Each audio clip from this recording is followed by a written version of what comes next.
What's up, Taiwan? I'm Eric Gao with news from here in Taiwan and around the world. Heads of state from Southeast Asia and beyond are gathering in Malaysia for the ASEAN summit.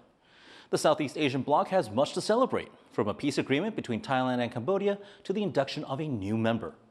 But as John Van Trieste reports, it's U.S.-China trade talks on the sidelines that are gaining much of the attention.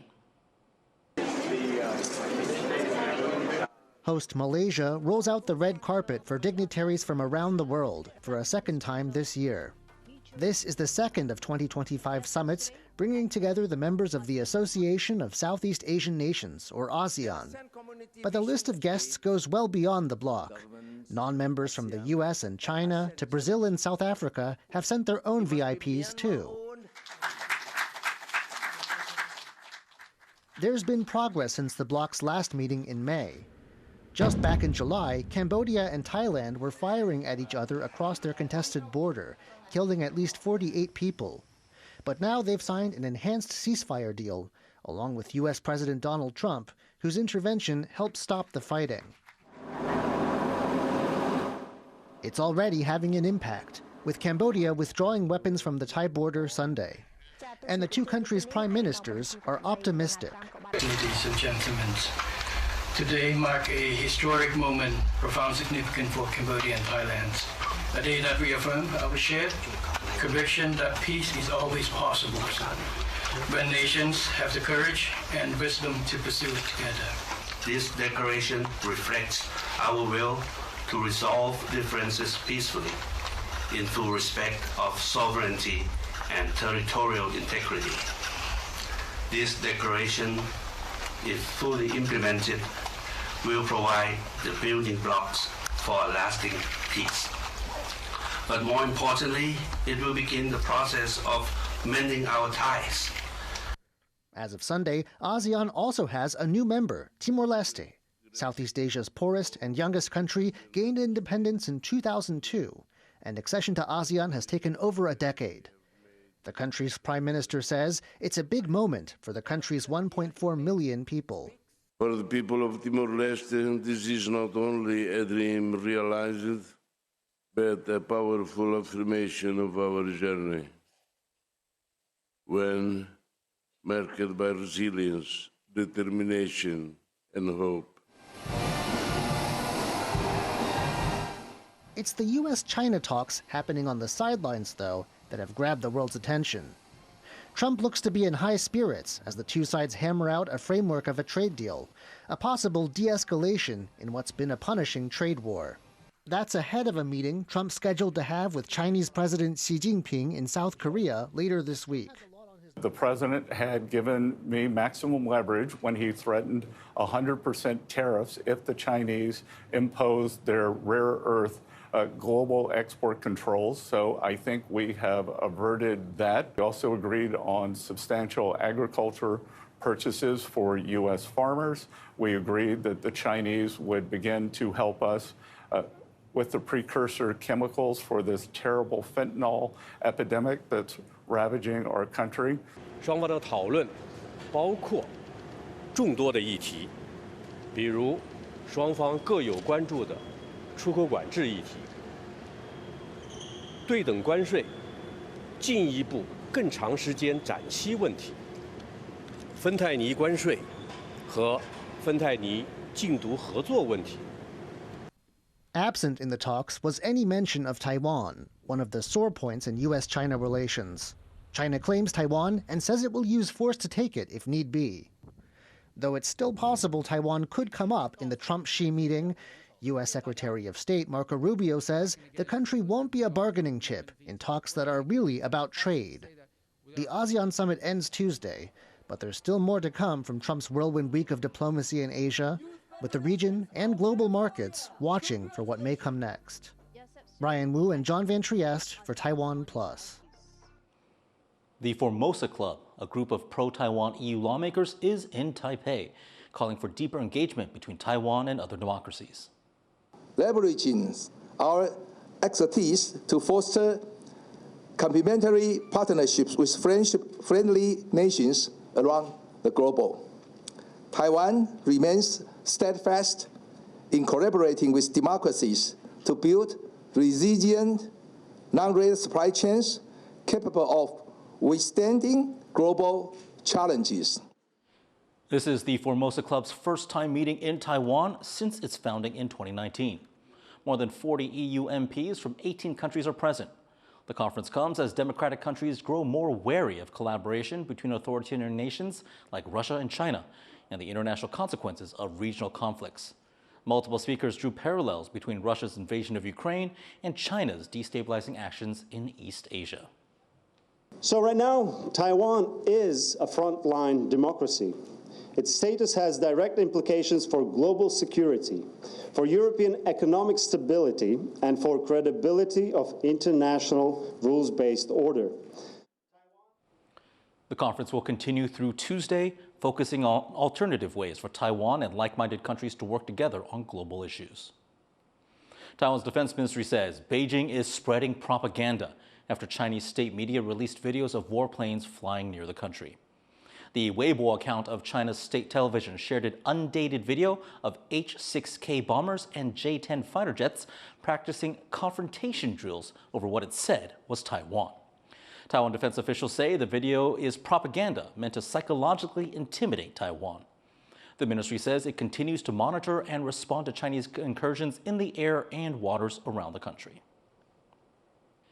Taipei is pushing back against an op-ed published by China's ambassador to the UK, which says Taiwan has never been a country. A Telegraph op-ed by Zheng Zeguang repeats Beijing's claims that a UN Security Council resolution proves that Taiwan is part of China.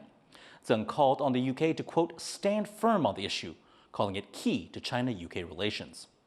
In response, the British Foreign Office cited its long-held policy that cross-strait issues must be settled peacefully, and it said there's been no change in its stance on Taiwan.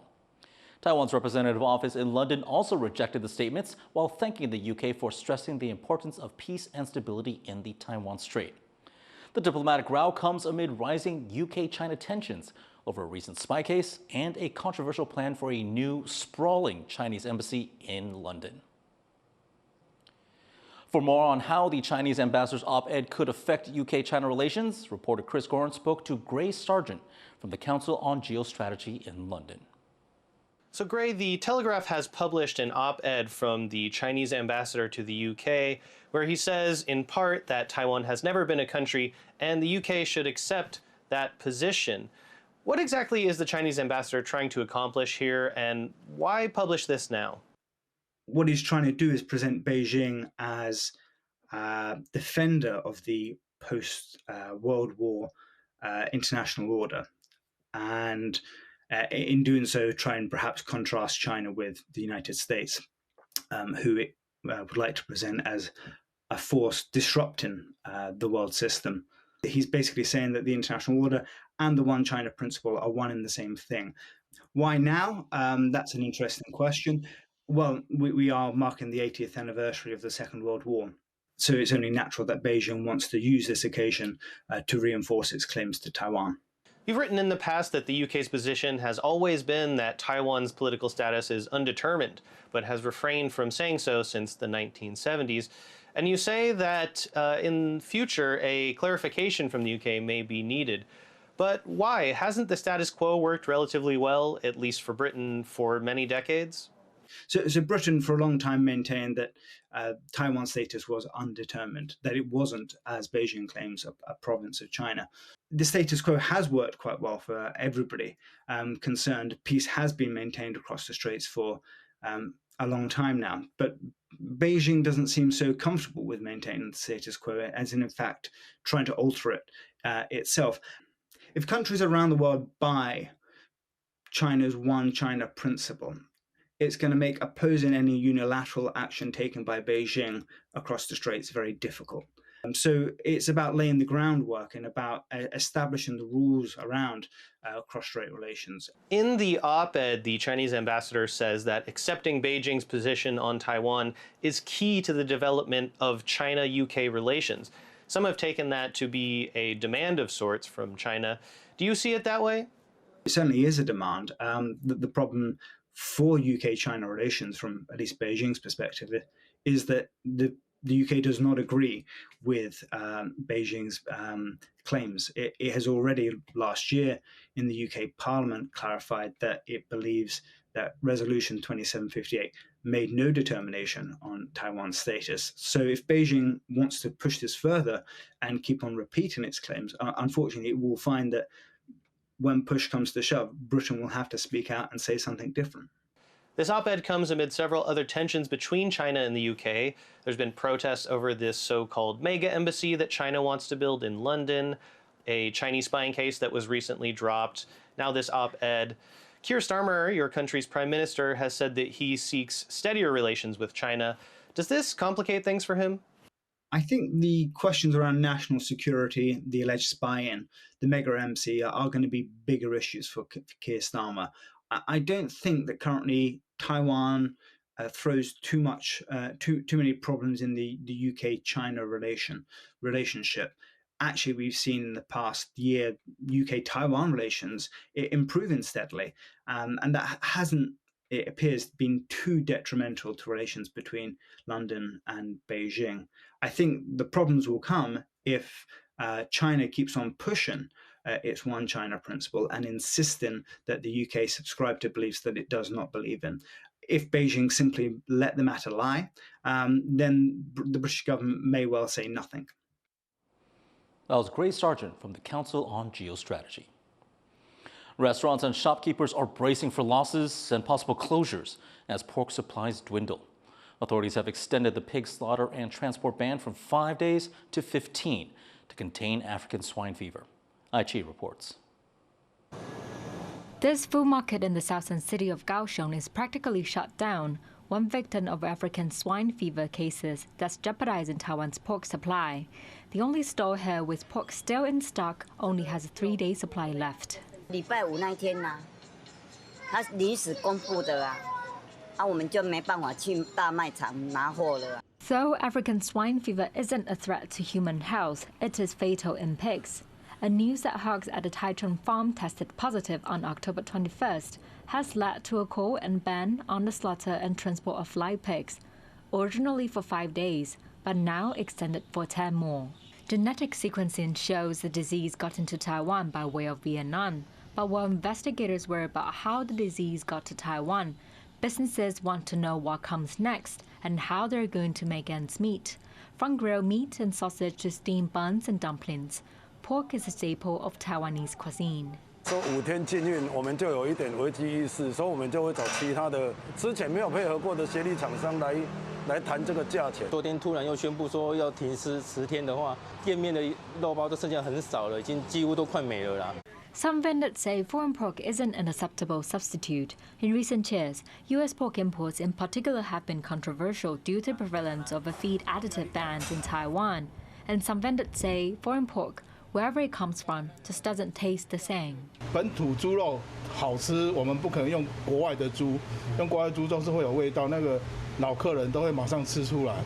For some, this leaves few choices, none of them good. The Agriculture Ministry said Monday that the disease hasn't spread beyond the farm in central Taiwan, where it was first reported. But the ministry says it's still too early for Taiwan to let its guard down. Luffy Li, John Ventriez, and Aichi for TaiwanPlus. Taiwan has secured more medals at the 2025 Asian Youth Games in Bahrain. The athletics team won 1 gold, 2 silver, and 1 bronze on Sunday, with Wang Chengyu triumphing in the men's 3,000 meters in just over 8.5 minutes. This marks Taiwan's 4th gold medal overall and the athletics team's 3rd. Meanwhile, in Taekwondo, Zhou Yijun nabbed bronze in the women's 63-kilogram category after being defeated by her Chinese opponent, Guo Ruyue. Thank you for watching What's Up Taiwan. Finally, let's head to Mexico City to enjoy hundreds of La Catrinas parading through the streets to mark the start of the Day of the Dead celebrations. I'm Eric Gao. Take care. We'll see you next time.